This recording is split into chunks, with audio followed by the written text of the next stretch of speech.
Bueno, yo les voy a explicar un poco, contextualizar de qué se trata el estudio del plan director a grandes rasgos. Primero que todo, así como agradecí, ¿no es cierto?, a Paulina Caplán y a Miguel Dueñas que participaron de la contraparte técnica, creo fundamental también agradecer a todos los consultores, a los 14 consultores que nos colaboraron, nos apoyaron sostenidamente durante este año y medio que estuvimos trabajando en la fase 2. Para poner un poco de contexto, ¿no es cierto?, el área roja que vemos ahí es lo que se denomina zona típica, la cual contiene, ¿no es cierto?, el polígono denominado Sitio Patrimonio Mundial por la UNESCO. La zona típica, ¿no es cierto?, está regida por la Ley de Consejo de Monumentos y actualmente tiene 60 hectáreas. Luego también tenemos marcado en los colores amarillo y naranjo la evolución de la protección de conservación histórica que ha tenido los instrumentos de planificación territorial de la ciudad. Desde el año 2004, ¿no es cierto?, se han generado distintas modificaciones al plan regulador definiendo zonas de conservación histórica. Se partió primero, ¿no es cierto?, por el sector del anfiteatro del plan, luego se incorporó el Cerro Placer y Esperanza y se amplió el plan Almendral. Y durante el año 2007 en adelante, hasta hace poco, se incorporaron zonas de conservación histórica en los cerros de Playa Ancha, específicamente Playa Ancha Norte, ¿no es cierto? Todas estas zonas de conservación histórica tienen 850 hectáreas, por lo tanto, esto refleja, ¿no es cierto?, que la ciudad y sus autoridades han tenido a lo largo del tiempo la preocupación de seguir o propiciando, ¿no es cierto?, la protección del patrimonio de la ciudad, no tan solo en la zona típica, sino que en toda la ciudad. El plan director ¿no es cierto? Es importante destacar que nosotros hemos desarrollado 2 fases y el plan está pensado en desarrollarse en 3 fases. La primera fase, ¿no es cierto?, que la desarrolló la consultoría de CEREX durante el año 2008 al 2009, 2007 al 2009. Principalmente fue una etapa de diagnóstico y levantamiento de información que era fundamental poder contar con ella para seguir avanzando. Luego, durante la fase 2, que es la que actualmente estamos desarrollando y estamos presentando, se llama la etapa de diseño de propuestas. Esto es importante tener claro que luego viene una fase 3 y que consideramos que es importantísima, ¿no es cierto?, que es la operación y puesta en marcha para poder generar las acciones necesarias para la protección del patrimonio. Como ya lo saben, ¿no es cierto?, el Gobierno de Chile, al ser nombrado Valparaíso Sitio de Patrimonio Mundial y junto con la Municipalidad, ¿no es cierto?, se comprometen a proteger y velar por el cumplimiento y la integralidad del patrimonio. Eso es parte de la declaratoria, ¿no es cierto? Y esta declaratoria obviamente impone un compromiso de elaborar e implementar un plan director. Esto es importante destacarlo porque en el artículo 4 de la Convención del Patrimonio Mundial del año 72 se estableció que era necesario que las ciudades contaran con un plan de gestión, un plan de manejo. ¿Para qué necesitamos, ¿no es cierto?, este plan? Para operar y administrar el sitio de patrimonio de la humanidad. Es importante, ¿no es cierto?, destacar algunas cosas. ¿Qué es lo que no va a hacer este plan? No es una malla de iniciativa, eso es importante pensar lo que es más allá que eso, no es así como todos conocemos en el ámbito público, no sé, miles de postulaciones a un FNR, sino que eso no es ese el carácter que tiene. Tampoco es un plan que está centrado en un enfoque conservacionista, como ya muchos lo han dicho y Alexandra presentó algunos ejemplos. La idea es que este plan tenga sentido de dejar huella histórica, de reconocer lo existente, el valor preexistente, pero también generar huella histórica, generar patrimonio del futuro. Y obviamente que es importante entender que tiene límites, ¿no es cierto? Este plan director está específicamente hecho y construido para la zona típica de Valparaíso y no para el resto de la ciudad. Sí va a tener implicancias, sí va a conversar con el resto de la ciudad, pero su objetivo, su centro focal está dado sobre la zona típica. Por lo tanto, tiene una definición territorial y sectorial. Es importante también destacar la labor que hicimos de participación ciudadana a cargo del sociólogo Juan Carlos Molina. ¿Cuál fue la idea principal, ¿no es cierto?, que nosotros quisimos reconocer cuáles eran los actores más relevantes e importantes que debían estar en la toma de decisiones. Y al reconocerlos, poder incluir sus opiniones y su punto de vista en las decisiones que teníamos que tomar. Luego hicimos, ¿no es cierto?, informar al resto de la ciudadanía cuáles eran estas decisiones, levantar información y poder después, a través de una sistematización, poder incorporar toda la información que recogimos de los actores en los diseños de propuestas, principalmente con el objetivo de pasar de, ¿no es cierto?, intereses individuales a intereses colectivos. Para que ustedes se den cuenta, como ya lo dijo Alexandra, hemos tenido una participación a la fecha de 725 personas. Hemos trabajado en 7 territorios de la zona típica, dividimos en territorios de acuerdo a los distintos sectores, reconociendo la diversidad de sectores, reconociendo la diversidad de barrios que tiene la zona típica. Hemos tenido una importante participación de organismos consultivos que hemos llamado y de la sociedad organizada, estado SECTRA, la EPB, la CEREMI, las universidades, ASIVA y las autoridades locales, obviamente. Dentro de los procesos de participación ciudadana seleccionamos algunas preguntas que considerábamos importantes y que reflejan un poco el sentir de toda la comunidad. Esta pregunta, por ejemplo, la gente que el sitio Patrimonio Mundial lo consideran principalmente un espacio para el turista. A mi parecer, y creo que de la contraparte técnica, esto refleja de alguna manera un reclamo de la ciudadanía en el sentido de que la ciudad está siendo hecha para el turista y no para el habitante. También otra pregunta que, bueno, acá no se ve muy bien, pero aquí pregunta si creían que las leyes y la normativa existente para la protección del patrimonio eran adecuados, y el 90% contestó que no eran adecuados. Y preguntábamos después por qué creían que no eran adecuados, principalmente porque algunos hablaban de la falta de seguridad, la falta de recursos, que no hay conciencia ciudadana, etcétera. Después, esta pregunta la hicimos para sondear de alguna manera cuál era el conocimiento al menos básico que tenía la gente sobre el tema del patrimonio, y les preguntamos en qué año se había declarado Sitio Patrimonio Mundial Valparaíso, y solamente un 37% sabía que había sido el año 2003. Otros quizás lo relacionaban con el inicio del programa PRDV y opinaban un 19% que era el año 2006. Pero bueno, nos sirvió para sondear un poco el conocimiento que tenía la comunidad respecto al tema. Luego, las principales actividades económicas que se desarrollaban en el sitio, un 48% considera que es el turismo y el 22% los servicios. Claramente eso es reconocido. Otros declaran que no hay mucha actividad económica y también sale indicado el comercio informal con un porcentaje de 4%. Esto indica también que si bien es complejo la existencia del comercio informal, también da cuenta de una ciudadanía o de una comunidad de los vecinos que quieren salir quizás de su estado de pobreza, ¿no es cierto?, a través de la única manera que pueden quizás llegar, que es el comercio informal.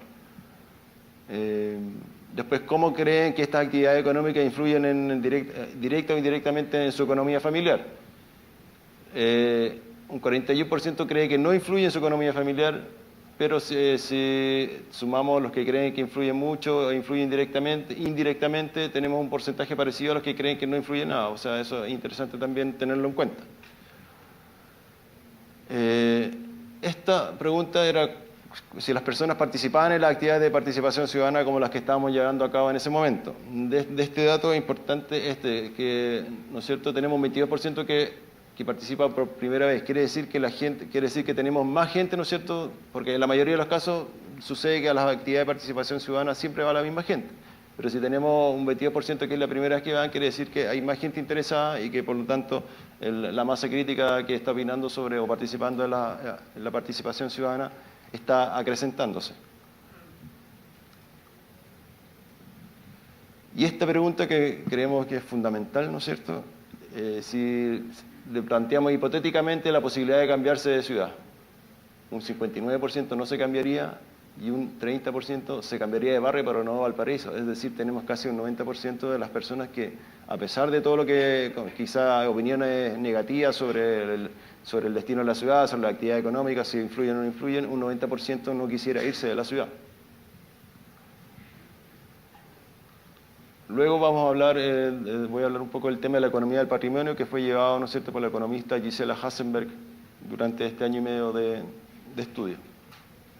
Primero, ¿no es cierto?, una declaración súper importante que, ¿no es cierto?, el patrimonio debe considerarse como un activo, ¿no es cierto?, el capital cultural como un activo y no como un gasto para el país. Es importante tener claro eso y que su desarrollo, ¿no es cierto?, puede tener fuertes repercusiones en el desarrollo económico del país. ¿Qué es lo que se hizo primeramente como diagnóstico? Revisar experiencias locales e internacionales, un análisis crítico de las políticas actuales que existen, cuáles eran las recomendaciones de la UNESCO, estimación de impactos, levantar y también generar una priorización de los proyectos que debíamos desarrollar en el plan director, generar un modelo de financiamiento propuesto y finalmente todas las iniciativas de proyectos que vamos a hacer cuentan con una evaluación económica. Esto es importante para contextualizar, ¿no es cierto?, cuál es la realidad en que estamos inmersos. Por ponerlo de alguna manera, si Chile hoy actualmente pertenece, ¿no es cierto?, a la OSDE, deberíamos poner, ¿no es cierto?, de alguna manera, de armar un contexto. Si Chile pertenece a la OSDE, deberíamos tener los estándares de ella, ¿no es cierto? En general, en los países que pertenecen a la OSDE, el aporte del Producto Interno Bruto de Cultura y Patrimonio fluctúa entre un 3,1 y un 5,8%. Eso es lo que influye la actividad cultural en el PIB de esos países. Y los multiplicadores de empleo que se trabajan van entre el 1 y el 2,2%, dependiendo de cada país la industria cultural que tiene. Por lo tanto, y la UNESCO recomienda que el aporte al PIB de los países sea alrededor del 2%.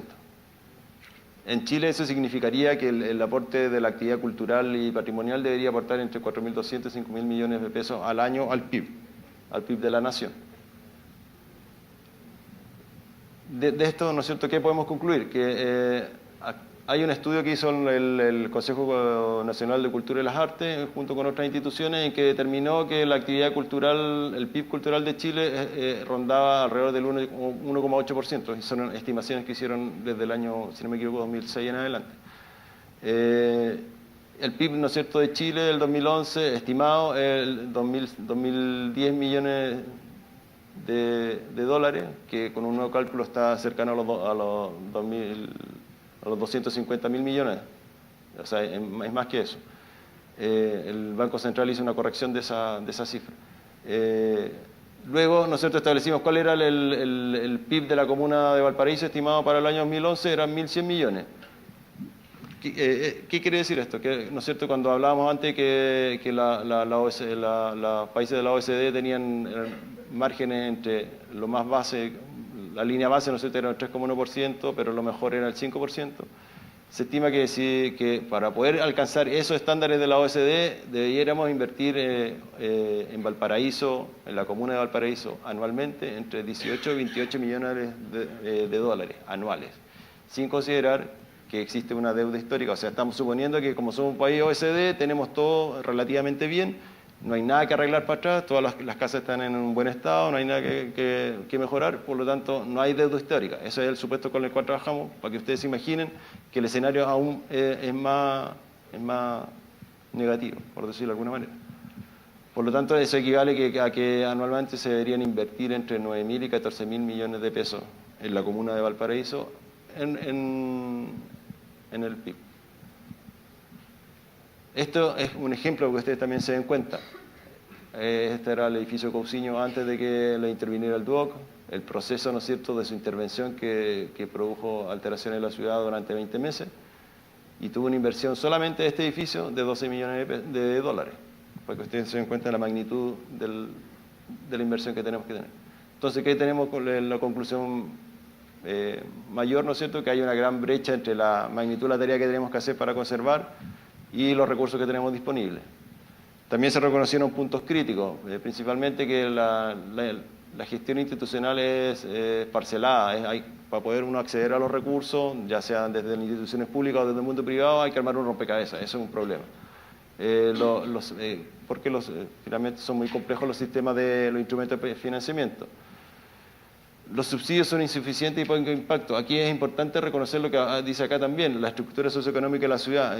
Valparaíso está formado principalmente por estratos socioeconómicos bajos, ¿no es cierto? Y también tiene un gran porcentaje de gente adulto mayor, que claramente si yo le entrego un subsidio a una persona, un jubilado, le voy a solucionar parte del problema, pero la parte del problema la tiene que solucionar él. Y como él no tiene ninguna capacidad económica para poder desarrollar o mejorar su casa o arreglarla, por lo tanto el subsidio no genera impacto. También los subsidios a la inversión generan bajo impacto en cuanto a la generación de empleo. Y también la asignación de recursos es discrecional según las visiones coyunturales y institucionales.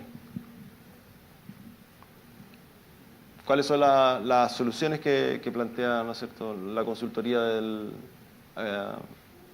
económica? Que ya se ha dicho. Principalmente, la política patrimonial tiene que ser con una asignación presupuestaria. O sea, eso creemos que es fundamental. No es lo mismo tener, no sé, 1.000 millones de pesos el primer año, ¿no es cierto? Eso en la teoría económica está comprobado.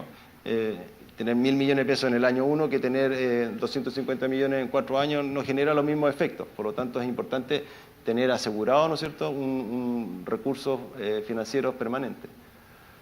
¿Qué permite eso también? Que el Estado, ¿no es cierto?, pueda medir cuáles son los efectos, cuáles son los impactos. Al tener, ¿cómo se llama?, asignaciones presupuestarias constantes, el Estado puede medir y saber efectivamente qué es lo que está pasando con la economía del patrimonio. Actualmente, como se entregan recursos de manera parcelada, no es posible medir el impacto que está generando toda esa entrega de recursos.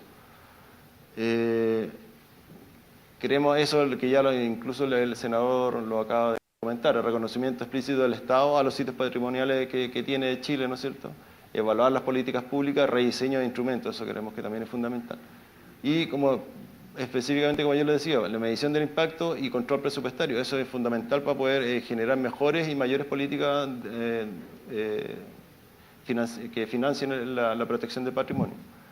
Esto, ¿no es cierto?, el saber que el Estado tenga claro cuáles son los impactos que está generando, también es una buena señal hacia la inversión privada. O sea, el privado, si ve que el Estado se está preocupando del tema del patrimonio, también va a invertir más. Y, como les decía, al tener una asignación presupuestaria permanente, le permite, por ejemplo, al municipio poder establecer planificación, poder a largo plazo, a mediano y largo plazo, y no estar postulando cada año a un proyecto. ¿Cuáles son los posibles canales de financiamiento, pensando, ¿no es cierto?, en todos los que les comenté yo, de esta gran brecha y esta gran cantidad de millones de dólares que deberían gastarse anualmente en Valparaíso? Analizamos las fuentes de financiamiento privada, fuentes de financiamiento referidas al plan director, ¿no es cierto? Los patrocinios corporativos, la responsabilidad social empresarial, que las asociaciones gremiales también pueden aportar, las fundaciones, los mecenazgos de donaciones individuales, las asociaciones de personas naturales, y esta alternativa que es muy importante. Ustedes saben, Concepción tiene una lotería que se llama la Lotería de Concepción. La Universidad de Concepción fue construida gracias a los recursos que otorgó la Lotería de Concepción a la ciudad. Entonces, Viña tiene, entre comillas, su propia lotería al tener el casino. ¿Por qué no pensar, ¿no es cierto?, que Valparaíso podría generar una lotería de Valparaíso que pudiera generar recursos permanentes que ingresen a la ciudad? Y los préstamos éticos. ¿Cuáles fuentes de financiamiento mixta existen? El plan de concesiones del MOB, los aportes de concesiones de bienes nacionales, los nuevos financiamientos que existen a través de la ley 20.500, rediseñar el sistema del financiamiento urbano compartido. Fuentes de financiamiento internacionales, creemos que esto es fundamental, captar inversionistas extranjeros, captar mecenazgos extranjeros, acuerdos bilaterales, que la DIRAC, ¿no es cierto?, nos puede, si bien no puede, ¿cómo se llama?, invertir dentro de Chile, sí puede aportar trayendo experiencia, trayendo conocimientos desde el extranjero, ¿no es cierto?, y eso es fundamental, además igual que Eurochile. La UNESCO también tiene una línea de financiamiento, pero como Chile pertenece a la OCDE y los financiamientos están referidos a países que tienen problemas económicos, esta vía no es tan posible hoy. ¿Y cuáles, por ejemplo, las líneas de financiamiento propuestas con aporte directo? Que haya un subsidio integrado de patrimonio, adoptando el modelo MIMBU y adoptando el modelo de la puesta en valor del patrimonio, que también se creen fondos concursales para patrimonio, adoptando el modelo que ocupa el MESESUB, creación de fondos concursables, también adoptando el modelo CONICYT. En el fondo lo que quisimos hacer es, pensando cómo financiar este proyecto del plan director, ocupando las líneas que actualmente existen, no tratando de generar modificaciones de ley que sabemos que finalmente no llegan a nada en el corto plazo y nosotros necesitamos solucionar los problemas en el corto plazo. Luego, como ya les comentaba, en la etapa 3 van a haber acciones que tenemos que desarrollar. Primero, aquí hay un listado de tipos de iniciativa. Una cosa aparte, acá tenemos algunos problemas de lectura de las letras, ¿no es cierto? Pero la presentación se va a poder descargar después de nuestra página web, así que los que no alcanzan a leer después van a poder hacerlo con detención. Eso es. Alexandra.